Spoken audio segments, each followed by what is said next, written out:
Yes. Dear friends, I was very excited when I heard that you had occupied the building, because we live in times when any protest against what is being done by the rich and powerful, whether it is in the world of politics, economics, or the academic world, is frowned upon. People who decide that it is important to protest in order to try and right a wrong, in order to fight for justice, are often told you'll never get anywhere. If that had happened in history, no one would have won the right to vote. If that had happened in history, women would still be without the vote. Every single struggle that has been waged has led to enhance the democratic rights of people. And when the powers that be become obstinate, then one has to carry on the struggle. Now, what has happened here in Middlesex is not a total surprise, is it? Given the world we live in, and given the fact that leading politicians of every single mainstream political party, more or less, starting with Mandelson, who's now at least out of power, that's one good thing, said that education should be tied into the business world and to profit. And the logic of that is that any department that doesn't produce wealth, or any department in the universities that is not tied into doing something to help industry or business is useless. Well, just think of it. On this criteria, some of the greatest philosophers that have been produced in this country would not have been given teaching jobs. Where would Bertrand Russell be? Where would Wittgenstein be if we were told that philosophy had to be cost-effective? Who ever learned philosophy to make money? And were these guys mad that they thought having a philosophy department would bring them money? I mean, no one in their right minds would think that.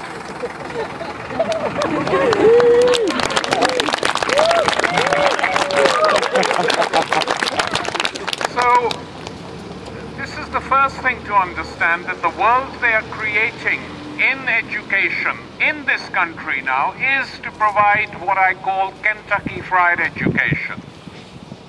Cheap, quick, fast, you swallow it, you barely digest it, and you excrete it. That's the system they want, and in between they don't care what happens, because they do not want now, in the capitalist system as it is structured at the moment, despite the huge crises that are taking place, to produce citizens who are capable of questioning and thinking.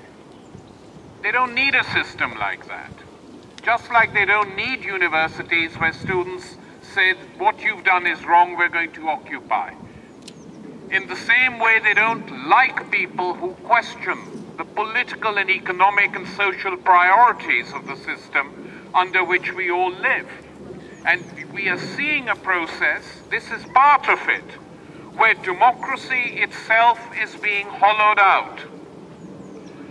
In the recent elections, if you looked at these debates which were built up by the media, you know, these are great debates, they've energized the system. What have they energized? They've actually got people out to come and vote, but if you judge the debates by what these three politicians were saying, it was roughly, more or less, exactly the same. So if you have a political elite which doesn't really permit big dissent within their ranks, why should they encourage the emergence of educated citizens who question, who doubt, who are skeptics? Because that is what philosophy has been as a tradition, historically, from a long, long time in the past. One of the first great philosophers of the medieval world who questioned divine truth in a time when to question it led to death, was Ibn Rushd of Andalusia, known in the Latin world as Averroes, who in the 12th century said there is a difference between divine truth and reason, and the two do not go together. And when asked by a critic, a mullah who was a critic, he said, "So do you believe there is a soul?" Ibn Rushd replied prudently, "I believe there is a soul, but you know something? I cannot prove it." Why? Because to talk like this was to encourage debate, dissent, skepticism. And that school of philosophy created other schools which challenged and doubted, till we reached the 18th and 19th and 20th centuries, after the Enlightenment, when all this continued.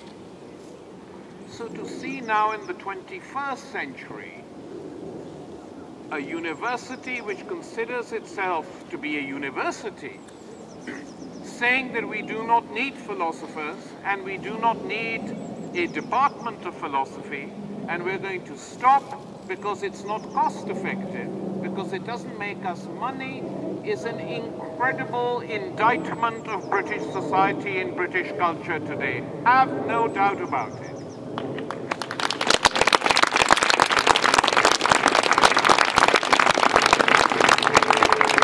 Because they're saying to young people that the world you are growing up in is a world which is dominated by money, and that's all that matters. And the fact of the matter is that even from their own criteria, that isn't true. Because this world they are talking about exploded, imploded in 2008. This world of zombie capital, this world of debt capital, this world of financialization, this world of derivatives, this world of making money on the back of others. And they used to tell us, we can't have the state providing all the money for this, that, or the other, for health, for education. You have to get sponsorships. You have to get companies in. You have to sell off schools to private companies. Why? Because it's not the task of the state. But when the entire financial system of capitalism crumbles, then what does the market do? It goes on its knees before the state. And the state is asked to bail them out.